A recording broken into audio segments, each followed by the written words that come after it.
امروز اومدیم پارک مرداویچ، پاتوق بابا بزرگای اصفهانی. بریم یه ذره باشون بخونیم. باز دلم از دنیا گرفته، بزن می بزن می، البته بزن تارو بزن تار. بزن تار بزن تار. کیه کیه در میزنه من دلم میلرزه، در و بالنگر میزنه من دلم میلرزه. به دام تو افتادم که ای شبت کنی آزادم، داد عشق تو بربادم آه از این جدایی.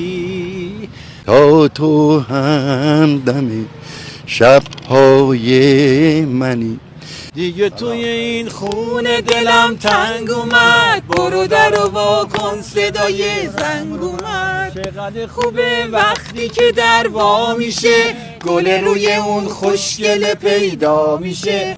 فکرم مشغول کرد با این صدا. وقت انتظار باشه بیقرار دل من، تنها بمونه پاییز و بهار دل من.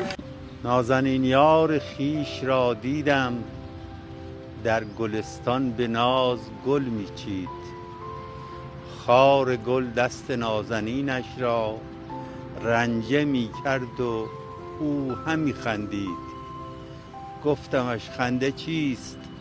گفت که گل بهتر از خود نمیتواند دید.